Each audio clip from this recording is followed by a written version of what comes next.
Pacientes que tengan lesiones que no son compatibles con la vida, no se les va a atender de manera inmediata. La decisión de la urgencia la toma el urgenciólogo. Hay que resolver en el momento, hacer las cosas bien, rápido y a la primera. Nunca sabemos qué va a llegar por la puerta. Acudan al servicio de urgencias. El tiempo sigue corriendo. Un infarto cerebral tienen un periodo de ventana corto.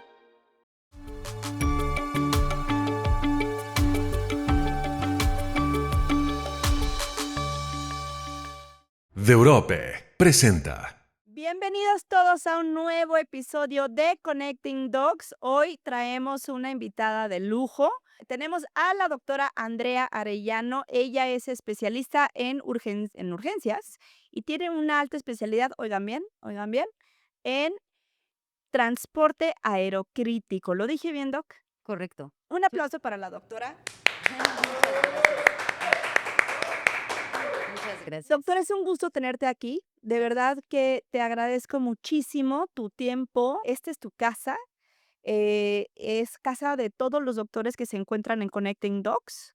Y también para que vean todas las personas que nos escuchan, que Connecting Docs es una red médica de primerísimo nivel, porque tenemos gente como la doctora Andrea aquí y vamos a platicar sobre el tema del año del siglo. Pues sí, del siglo, porque vamos a hablar sobre urgencias sin filtro. Doc, vamos a empezar. ¿Cómo llegaste a ser profesionalmente? ¿Qué tuviste que hacer para llegar a donde estás? Pues mucho más joven, así digamos en la prepa, empecé a estar como en la Cruz Roja. Y entonces me llamó mucho la atención como esta atención del paciente prehospitalario.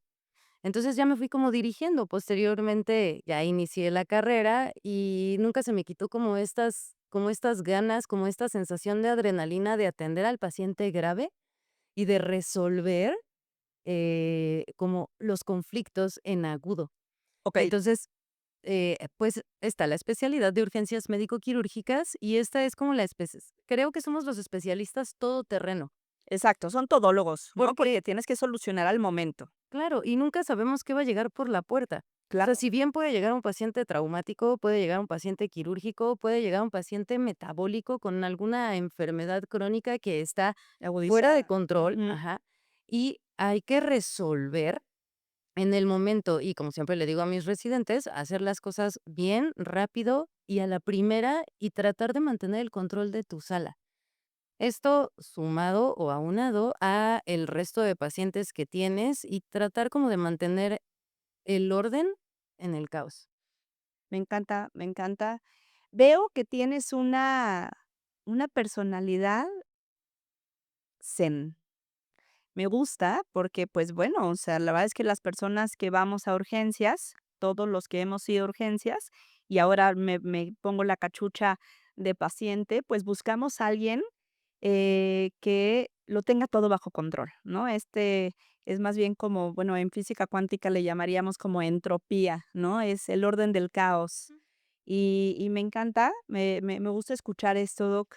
Em, Platícame un poquito sobre las urgencias. Empecemos sobre urgencias sentidas. ¿Qué te parece? Empecemos a platicar sobre este tema. ¿Qué son las urgencias sentidas? ¿Cuándo los pacientes, a ver, platícame? Las urgencias sentidas son aquellas que en realidad el paciente se siente muy mal, pero va a ser un paciente que tenga un esguince de tobillo, va a ser un paciente que tenga gastroenteritis. Creo que todos nos hemos sentido muy mal porque tenemos gastroenteritis. Sin embargo, van a ser lesiones o enfermedades que no pongan realmente en riesgo la vida del paciente o que no tengan un compromiso orgánico inmediato. Aquí el tema es, creo que es importante educar a la población porque muchas veces los servicios de urgencias se saturan por este tipo de urgencias sentidas que en realidad no requieren de atención inmediata.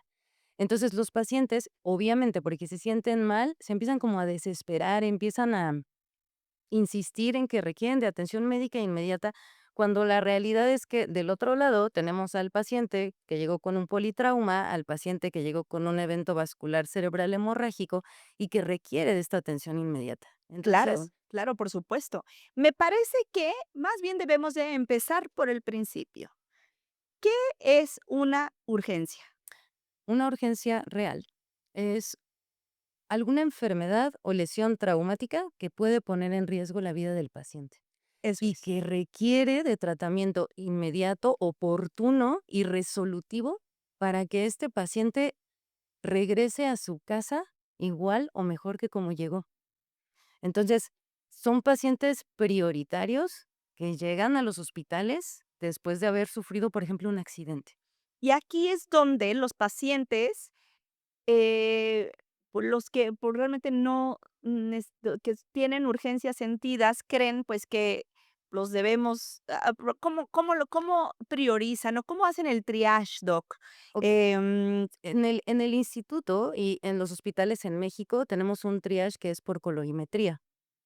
Este triage va a definir, de acuerdo a la gravedad de los pacientes y a los signos vitales, los colores. ¿De okey, acuerdo? El paciente rojo es el que requiere atención inmediata, de ahí nos vamos al naranja, que puede tener hasta 10 minutos de espera, amarillo, verde y azul.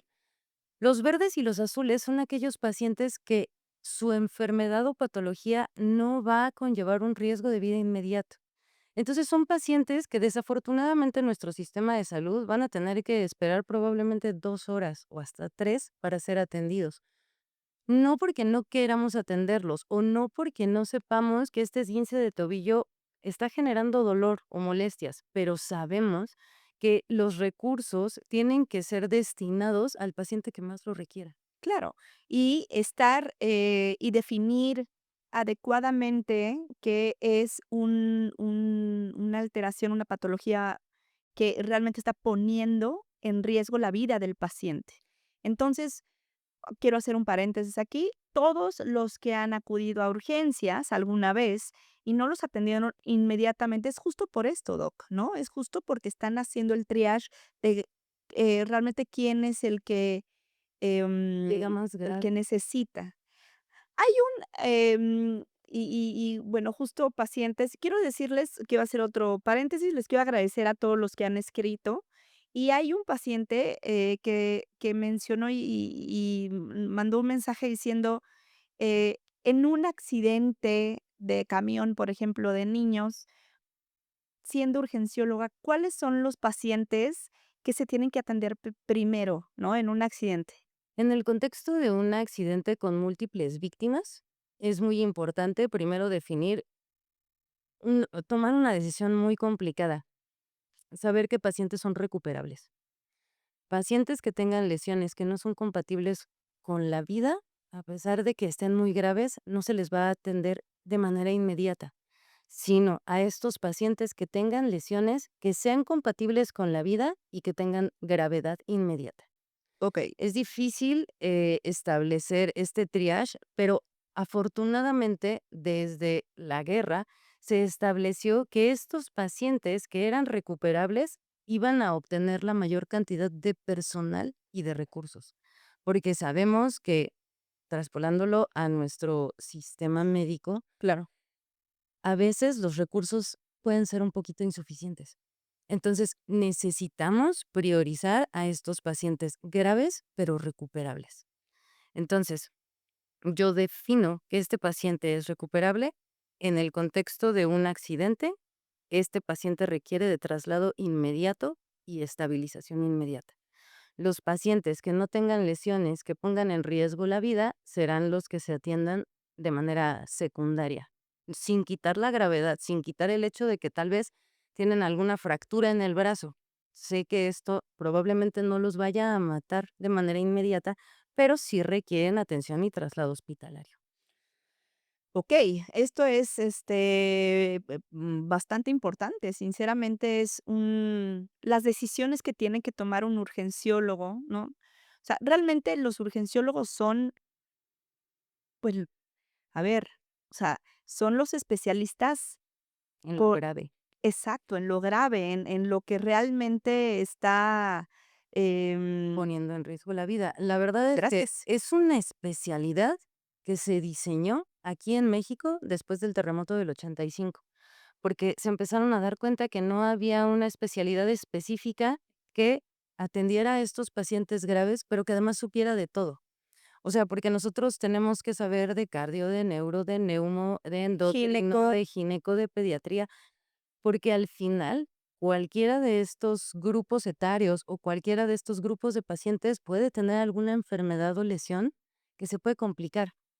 Entonces, tenemos que actuar de manera inmediata y además, como le digo a mis residentes, hacerlo bien rápido y a la primera, porque si no, el paciente no va a sobrevivir o va a quedar con secuelas importantes o el resto de las especialidades ni siquiera tendría pacientes, porque los pacientes fallecerían, ya sea en el lugar de la lesión o en su defecto en mi sala de choque. Y eso es en el nivel público, ¿no? O sea, realmente, em, es imperante, es muy importante la presencia de un urgenciólogo en todos los hospitales de segundo y tercer nivel, ¿no? Es correcto. Traspolándolo a la parte privada, Doc.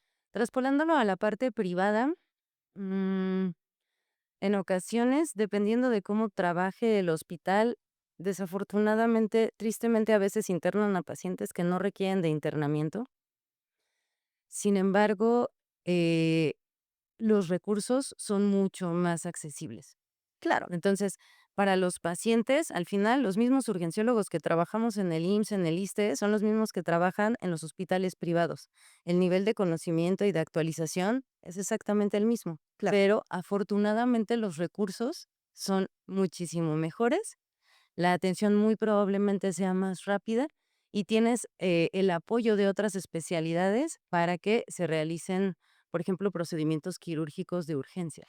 Es justo a donde iba. O sea, por ejemplo, tú estás, en el hospital, en un hospital privado, y llega un paciente politraumatizado, em, tú eres la primera, línea que va a atender al paciente. Sin embargo, em, requiere, por ejemplo, no sé, Si va a un necesitar cirugía de cirujano, columna o va a necesitar. el tiempo que tardan los hospitales en hablarle al doctor que venga, entonces vienen los residentes, pero mientras quien está haciendo todo eres tú, es el urgenciólogo. Entonces, em, me parece importantísimo que que los pacientes vean esto, porque siempre es de: "No, yo quiero que me atienda mi doctor", o "Yo quiero que la atienda tal doctor".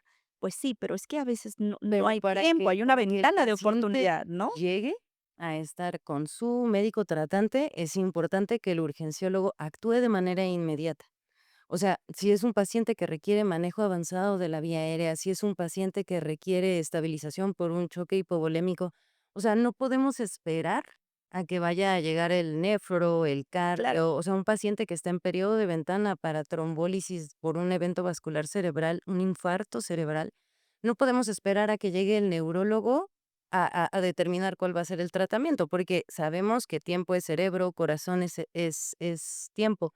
Entonces, al final, tenemos que tomar decisiones y actuar de manera inmediata, tratando de minimizar las secuelas y estabilizar a los pacientes. Me encanta, acabas de dar en el clavo. La definición de la decisión de la urgencia la toma el urgenciólogo, debe de ser inmediata. Es Y para eso, entonces, los especialistas normalmente no están, entonces quien lo debe de tomar es el urgenciólogo. Doc, hablando de esto, ¿no? ¿Cuáles dirías tú que son las enfermedades que, primero diría, las urgencias sentidas, que van más los pacientes que sienten que ponen en peligro su vida? ¿Y qué les dirías a estos pacientes para decirles: "Tranquilos, no se van a morir"? es que, por ejemplo, aquí priorizando la salud mental, nos han llegado muchos pacientes que tienen crisis de ansiedad, que llegan hiperventilando, que verdaderamente sienten que se les está durmiendo la cara, que se les están durmiendo las manos y ellos van a pensar que puede ser un infarto, ¿no? Sin embargo, es nuestro trabajo explicarles con palabras entendibles lo que está sucediendo y cómo lo vamos a tratar.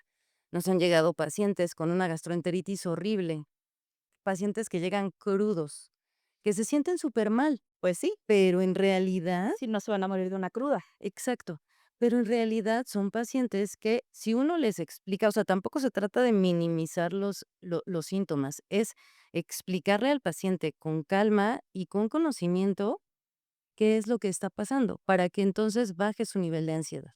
Por supuesto, y no es que no se les vaya a atender, simplemente es la Va a esperar. priorización y va a esperar un poco más. Y ahora, yendo al lado, de las que sí son urgencias reales, ¿cuáles dirías que son las más frecuentes que ves Aquí normalmente? tenemos 2 vertientes, las que son traumáticas por accidentes, por ejemplo, en moto, por favor, usen casco.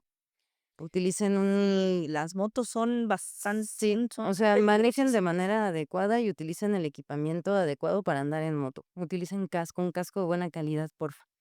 Las lesiones traumáticas, por ejemplo, tienen un alto porcentaje, quemaduras tienen un alto porcentaje. Por ejemplo, fracturas en el adulto mayor tienen un alto porcentaje también por caídas, sobre todo. Intoxicaciones tienen un alto porcentaje también.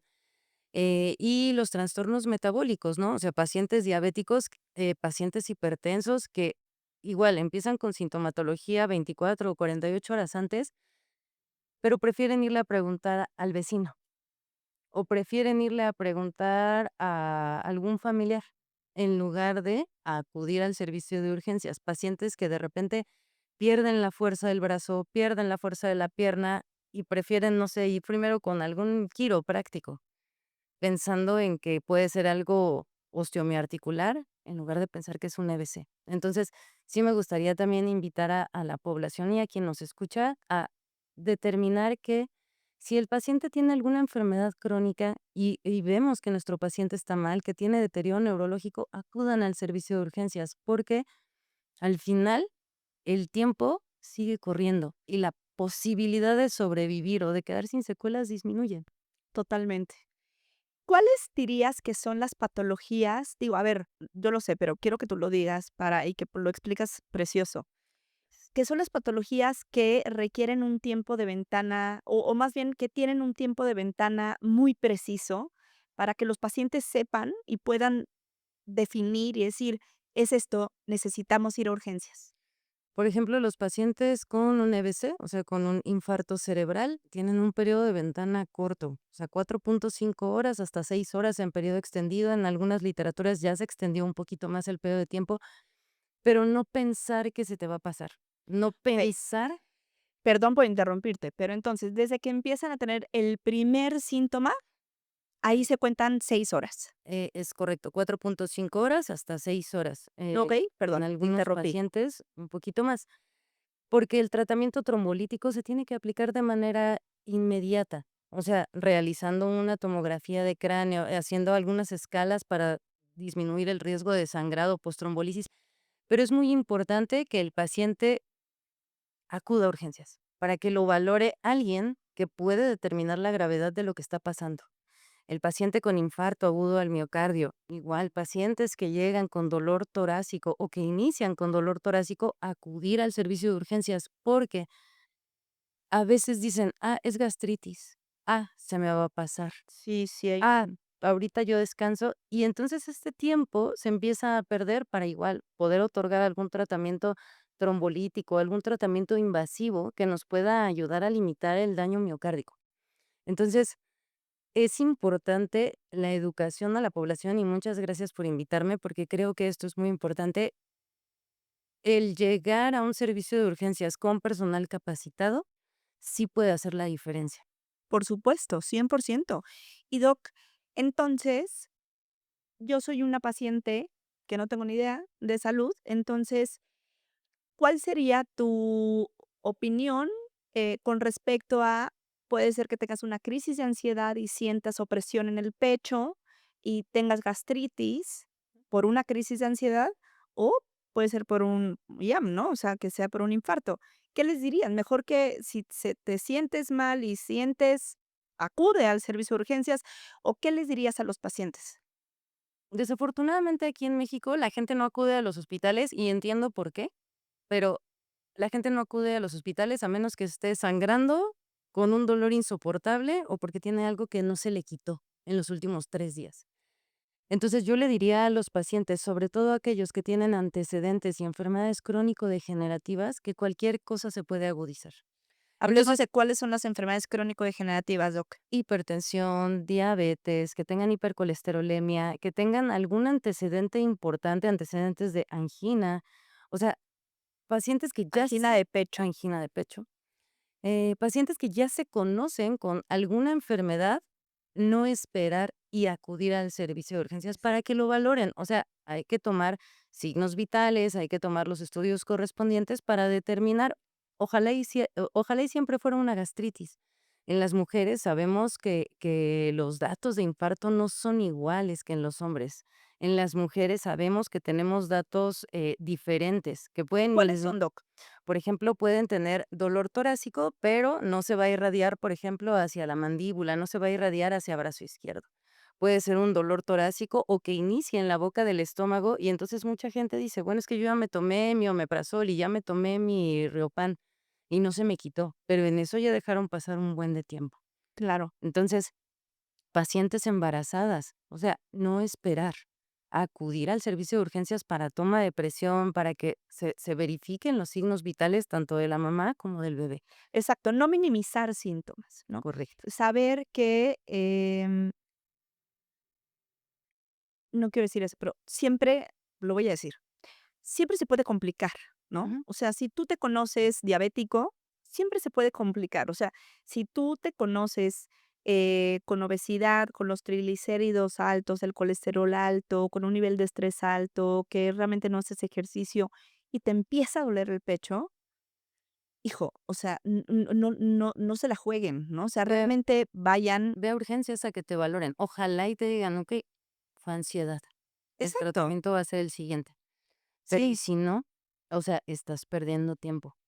Totalmente de acuerdo. A mí una vez me pasó eso, era una crisis de ansiedad, pero yo juraba y perjuraba que me estaba dando un infarto. Yo decía, esto no es normal y me fui desde la Jusco hasta el hospital. Directamente me dijeron, tus troponinas están bien, no tienes, o sea, tu electrocardiograma está bien, es una crisis de ansiedad. Y creo también que como médicos hay que tener la empatía suficiente para explicarle al paciente lo que está sucediendo y que su vida no está corriendo riesgo. Exacto. Porque muchas veces nada más hay personas o compañeros que de repente solo los descartan y ya no les explican nada, ¿no? Entonces el paciente se queda como con esta duda, con esta incertidumbre de qué es lo que me está pasando y nadie le explicó nada. Totalmente. Los pacientes no tienen por qué saber Ujú. cuándo es un síntoma de alerta de vida o muerte, o cuándo es un síntoma de, una agudización de, algo crónico, ¿no? Gastritis o lo que fuera. Entonces, yo he visto que realmente hay un gap muy importante en que los pacientes, como no saben, se preocupan de más. Entonces, ahora tenemos la parte de inteligencia artificial, doctora. Ese es Es otro un tema. problemón, es un problemón porque, uy, no te preocupes, no es nada, y no van, ¿no? O todo lo contrario, Sí, ese es otro probablemente lo que tema. tú tengas es un cáncer agresivísimo, tienes que ir ahorita mismo a urgencias. Ajá, o sea, la inteligencia artificial te va a decir que tienes cáncer de próstata siendo mujer. O sea, puede suceder y Claro, desafortunadamente sucede de manera muy regular. Entonces, justamente yo creo que en urgencias y en todas las especialidades la inteligencia artificial puede ser una herramienta que complemente los diagnósticos. Sin embargo, los pacientes la están utilizando para sacar información que muchas veces todavía puede tener errores. claro Entonces, que sí. y tristemente, incluso algunos residentes, algunos estudiantes también la están utilizando y en lugar de que sea una herramienta complementaria, la están utilizando como Herramienta única. principal. Exactamente. Entonces, creo que también se está perdiendo un poco la parte de la clínica, la parte de revisar al paciente, la parte de interrogar al paciente de manera adecuada, porque la inteligencia artificial es una herramienta que nos puede sumar muchísimo, De acuerdo. pero también puede ser un arma que nos puede hundir. Entonces, creo que aquí es como llegar al punto medio, porque además, la verdad es que en urgencias tenemos los mejores juguetes del universo. O sea, ahora ya Utilizamos mucho más el ultrasonido, o sea, el ultrasonido ahora es el nuevo estetoscopio. La realidad es que es una herramienta no invasiva que nos puede aportar muchísima información. Entonces, tenemos juguetes increíbles, pero hay que actualizarse y saber utilizarlos. 100% Doc. Y platícame, en los hospitales donde están, sin decir nombres, hay, por ejemplo, el ultrasonido, lo tienen, o sea, nos sirve perfectamente bien, todos los residentes de urgencias y, pues, bueno, los que están ahí, ¿lo saben usar bien? No tanto. No, la verdad, o sea, la verdad Sí. es que no todo el mundo lo sabe utilizar. Sí, porque, Sí, a ver, está difícil ser un todólogo, o sea, sí Sí. son todólogos, entonces tienes que saber, acabas de decir, de todas las especialidades, y no solamente la clínica, sino los laboratorios que hay que tomarle, los procedimientos que hay que hacerle, y ahora además hay que ser un ultrasonografista, y por qué no mejor se van a tomar también la tomografía y van a ver, o sea, está complicado, la Sí, verdad. sí está complicado. La realidad es que urgencias ha sido como una especialidad en su momento muy criticada porque tomamos decisiones tal vez muy abruptas. Pero de repente nos llegan pacientes inconscientes, que no traen familiar, que no saben los antecedentes, que llega, un abuelito con el nieto que no sabe absolutamente nada de su paciente. Entonces, es como muy complicado tener a este paciente del cual no sabe nada, que llega Claro. inconsciente, que no sabemos qué medicamentos toma, y entonces empezar como a indagar, e investigar, o sea, es como, complicado. Y ahora, sumado a la tecnología, que tenemos el ultrasonido, no todo el mundo se ha actualizado con el ultrasonido, no todo el mundo es experto en tomografía, no to porque para eso tenemos las otras especialidades, las Claro. cuales obviamente nos van a aportar muchísimo. Nosotros no somos especialistas en ultrasonido, nosotros no somos médicos radiólogos. Sin embargo, las nuevas guías, los nuevos protocolos de urgencias en utilización de ultrasonido aportan información.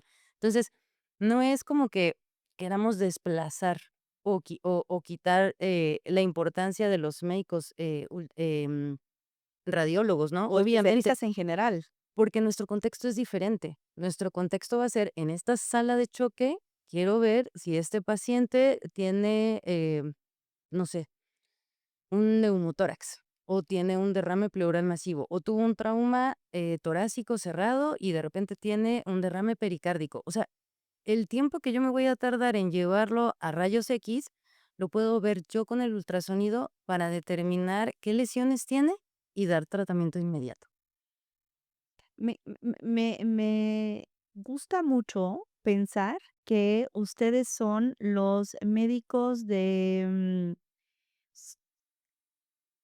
los que realmente hacen trabajo en equipo por excelencia, Sí. porque requieren de todas las especialidades y todas las especialidades requieren de ustedes. Entonces, más que pensarlo como es que no es que los queramos sustituir Como ni una competencia, reemplazar, es exacto, es trabajar en es equipo. es un complemento, se refuerzan, es más robusto, es un diagnóstico más robusto y más me gusta pensarlo de esa manera y así hay que verlos todos, ¿no? Porque entiendo, y no es el tema, pero hay especialidades que secuestran, otras especialidades, ¿no? Así de, bueno, pues yo soy, estético y voy a hacer, etcétera. No le estoy pegando a nadie, pero sí, hay veces que pasa. Entonces, Doc, a ver, platícanos un poco sobre, tu alta especialidad. Está muy interesante, saber, y seguramente muchos de aquí no sabían, sobre esta alta especialidad en transporte aerocrítico. Platícanos un poquito sobre eso. Bueno, primero que nada, nada más quería como acotar, en el área de choque, si bien el urgenciólogo es el líder, se requiere de un equipo multidisciplinario, Claro. donde enfermería es vital, donde camillería es vital, donde inhaloterapia es vital. Entonces, sí, definitivamente somos una especialidad a la cual se nos forma para trabajar en equipo, porque el paciente lo necesita. O sea, necesitamos al compañero que llegue con la toma de rayos X portátil, necesitamos al camillero que acomode al paciente, necesitamos al inhaloterapeuta, necesitamos a enfermería. Entonces, sí, definitivamente creo que no se trata de sustituir a nadie, sino trabajar en equipo. Y con respecto a esta especialización en transporte aerocrítico, son estos pacientes graves que requieren traslado inmediato, que no necesariamente tiene que ser por tierra. Son pacientes que requieren traslado en helicóptero, a la móvil, o en avión, a la fija. Entonces, aquí cambia mucho, mucho el contexto porque arriba del helicóptero no se escucha ya nada. Entonces, es muy importante que nosotros estabilicemos al paciente antes de subirlo al helicóptero, en medida de lo posible, porque el espacio es muy, muy limitado. Okey. Entonces, es como, ¿qué es lo que yo puedo pensar que pueda pasar durante el traslado? Y entonces prevenirlo. Ujú. O sea, la Sí, presión porque es el diferente. momento, o sea, el transvuelo está complicado hacer algo Por el paciente, o sea, por el paciente. hacer Ajá, una maniobra invasiva durante el traslado no es fácil, de hecho, en algunas ocasiones ni siquiera está recomendado. claro. Entonces ¿qué le puede pasar a este paciente si yo lo traslado? Considerando temperatura, altitud, velocidad, distancia y muchas otras cosas Okey. que a veces no consideramos. Y es diferente, por supuesto, bueno, me imagino que es diferente en un helicóptero que en un avión. En Ujú. un avión tienes mucho más espacio si pudieras hacer alguna maniobra. Es correcto. Pero en avión, de manera regular, los traslados tienden a ser más largos. Entonces, también hay que considerar tiempo, presión de cabina, o sea, cuántos pies de altura estás llevando a este paciente. O sea, son como eh, cosas que se pueden salir de control y que hay que controlar antes del vuelo. Por ejemplo, en helicóptero, te digo, el ruido es demasiado, la vibración es demasiada, los equipos es demasiado. O sea, incluso tengo ¿Cómo que los compañeros equipos? los equipos, acomodar, por ejemplo, un ECMO, acomodar, por ejemplo, un Okey. ventilador mecánico y aparte ir transfundiendo al paciente. O sea, en un espacio chiquititito es muy diferente a tener tu área de choque en la cual tú ya estás acostumbrado a trabajar, sabes dónde están las cosas, porque de manera regular, por ejemplo, en helicóptero solamente vas tú, el paciente y el piloto. Es justo lo que te iba a decir. Son 3 personas, bueno, y contando el paciente. Ujú. Y en un avión, me imagino que pueden ir mucho más. Pueden ir más personas, eso es correcto. Ahí, en un avión, platícame cómo es la dinámica. En el avión, aquí el tema es la planeación y los tiempos, porque en el avión no podemos llevar a necesitamos llevar a un paciente estable, un paciente que ya haya sido presentado y aceptado por el centro receptor, y además acomodar los equipos de tal manera que aseguremos que este paciente se va a trasladar en las mejores condiciones. O sea, un vuelo en avión tiene que ser más programado. Por supuesto. O sea, por el espacio, por el aeropuerto, por las horas de llegada, por el hospital receptor. Sí, normalmente, o sea, me imagino que post avión hay o sea, el traslado después puede ser en helicóptero, ¿no? Ajá, o en ambulancia O en terrestre. O sea, ambulancia. Sí, muchos de mis compañeros tal vez no han vivido como la experiencia esta de ir en una ambulancia, pero incluso por terrestre, la ambulancia también es diferente. O sea, la velocidad de la ambulancia, los bonitos baches en nuestra Ciudad de México, inundaciones, tráfico. Por favor, también, gente, si ven a una ambulancia, traten de abrir el paso. Es un paciente que viene grave. ¿Ok? Entonces, también a nosotros nos toca sí, tener civismo, ¿no? Con civismo las y ambulancias. tratar de abrir el paso, porque es un paciente que está requiriendo de apoyo inmediato y que uno no sabe si los paramédicos o el médico urgenciólogo que va en la ambulancia está haciendo maniobras de reanimación. O sea, tratar de ser un poquito empáticos, De acuerdo, totalmente. cívicos. Y a ver, Doc, yo sé tantas preguntas, pero me imagino todas las preguntas que los pacientes pueden hacer y por eso las intento aquí expresar. La diferencia de un paramédico con un urgenciólogo. Ah, bueno, los paramédicos son técnicos en urgencias médicas y también pueden ser básicos, intermedios, avanzados. Esto dependerá de los años de capacitación y la escuela de formación, ¿no? Pero la diferencia principal aquí en México es que para ser urgenciólogo primero tienes que haber terminado una carrera de medicina y posteriormente hacer una especialidad en urgencias. Y la aplicación de medicamentos, la aplicación de dispositivos invasivos, evidentemente es diferente y mucho más especializada en un Claro. médico urgenciólogo. Entonces, los compañeros de ambulancia, si bien tienen un enorme conocimiento en relación a la cinemática del trauma, del accidente, cómo quedó el carro, cuánto tuvo de hundimiento, si se deformó el volante, si se rompió el parabrisas, si el paciente traía cinturón de seguridad. Es muy importante escuchar al paramédico que te trae al paciente en urgencias, porque muchas veces, por ego médico, creo, también descartamos la opinión de los paramédicos, cuando en realidad ellos estuvieron ahí y Claro, vieron me la parece cinemática. importantísimo. Hijo, le acabas de dar al clavo también, el ego médico, ¿no? Bueno, da para otra sesión. Sinceramente, ya nos pasamos del tiempo, pero me encanta hablar contigo y, qué interesante, ¿no? Porque siempre, los medios y todos los que entrevistan a doctores, pocas veces hablan con urgenciólogos, y la importancia de todo lo que acabas de decir me parece único. O sea, realmente, em, la diferencia entre alguna urgencia sentida, una urgencia real, qué hacen los urgenciólogos, en dónde están.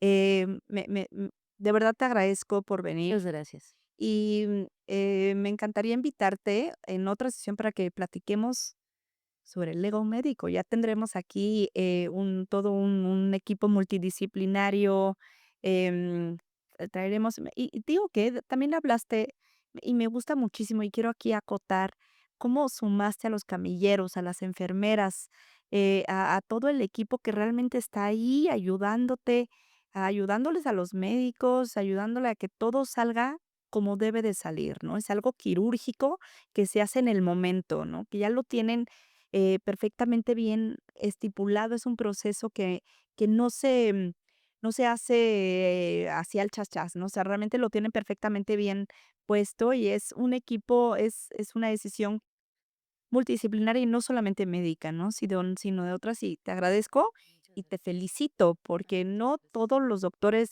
suman a estos profesionales de salud que 100% son, quienes les ayudan en el día a día, en la vida hospitalaria.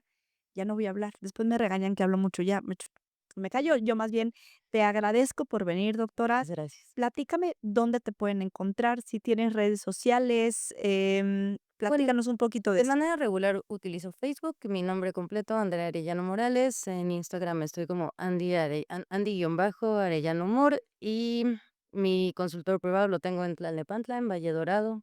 Ya tendrás mi contacto.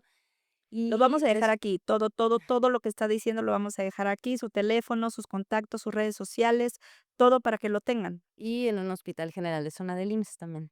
Okey, okey, pues, muchísimas gracias por venir, doctora. Es Gracias. un gusto haberte tenido, me encantó la plática, me parece importantísimo que la gente sepa esto, y seguramente habrán muchas dudas, ahorita que salga. Muchos pacientes van a decir muchas dudas, y aquí vamos a estar las 2 para contestarlo. Y les agradezco a todos escucharnos, escuchar este podcast y saber que en Connecting Docs realmente tenemos a las y los mejores especialistas y enfermeros y camilleros y todos los que están en el área hospitalaria y profesionales de la salud. Gracias por escucharnos. Nos vemos en el siguiente podcast.